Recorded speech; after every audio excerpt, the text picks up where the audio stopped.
Yatlunal kitab afala ta'qilun. Nah, jadi di sana Allah menyindir, kenapa engkau sukanya mengajak orang berbuat baik, atamuruna nasa bil birri wa tansawna anfusakum, sementara engkau melupakan dirimu.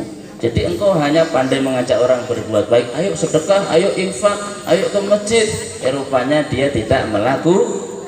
Itu kalau orang Jawa bilang namanya apa, Pak? Asmuni, asalmu. Hati-hati Bapak Ibu ya, Al-Quran betul-betul tegas terhadap orang yang hanya pandai mengajak kebaikan tapi tidak mengamalkan. Ya ayyuhalladzina amanu lima taquluna ma la taf'alu kaburu maqtan indallahi an taqulu ma la taf'alu. Ini pun saya juga kena marah Allah nih, menganjurkan deres sehari 1 juz, ternyata Ahmad Jamzuri Saud malah setengah juz. Nah ini kena murka Allah ini. Nah, saya nggak berani cerita banyak kayak Kiai Mukhlisin karena paling 1 juz saja saya. Sehari 1 juz sudah, alhamdulillah. Ibu bapak jamaah hafizahumullah, mungkin demikian yang dapat saya sampaikan. Mohon izin ini untuk memotivasi, bersyukurlah bagi alumni atau wisudawan-wisudawati Fathul Fatimah angkatan kelima ini.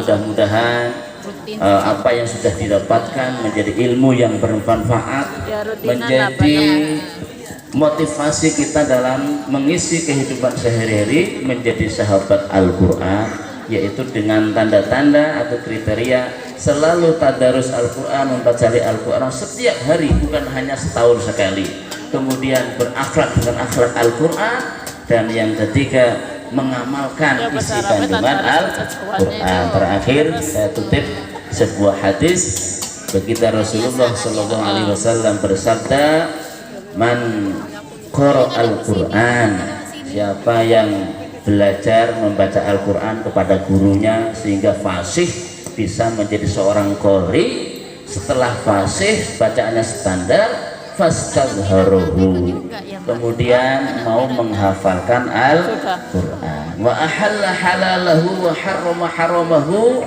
yang dihalalkan Al-Quran dilaksanakan, wa harrama haramahu, yang diharamkan Al-Quran dicegah, ditinggalkan, adkhalahul jannah, maka Allah akan menjamin baginya ia akan masuk surga. Tidak cukup hanya dia sendiri yang masuk surga, wasyafa'ahu bi asratin min ahli baitihi kulluhum qad wajabat lahunna. Orang yang ahli Al-Quran, Bapak Ibu, orang yang jadi sahabat Al-Quran sampai menghafalkan Al-Quran seperti Pak Yai Mukhlisin, Pak Yai Miftahul Anam, Pak Yai Ahmad Baidawi, Pak Yai Hasan, ini orang-orang yang menghafal Al-Quran.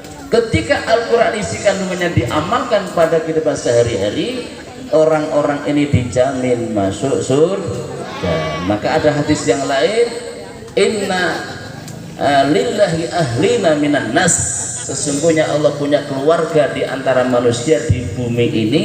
Ketika ditanyakan manhum ya Rasulullah, siapakah mereka? Rasul menjawab, ahlul Quran ahlullah wa khassatuh, ahli Al-Quran adalah keluarganya Allah yang istimewa. Bapak Ibu, ahli Al-Quran ini dijamin masuk surga, wa syafa'ahu bi asratin min ahli baitihi, kemudian orang ini diberi kunci syafaat menolong 7 orang keluarganya. Saya mau tanya ini alumni LPGA angkatan 5 ini, taruhlah anda ini ahli Al-Quran yang kelak dapat kunci masuk surga, amin. Kira-kira 7 orang yang anda tolong itu siapa? Mulai sekarang diinventarisir. Saya izin titip Pak Lurah dulu yang mewakili Pak Lurah ini, Pak RW ya. 1 orang 7 loh. Wasyafa'ahu bi asratin min ahli baiti. Maka Bapak Ibu, hadis ini juga mengandung pesan, kalau ada khatmil Quran semacam ini, Pak Lurah, Pak RT, Pak RW jangan sampai tidak hadir. Kenapa?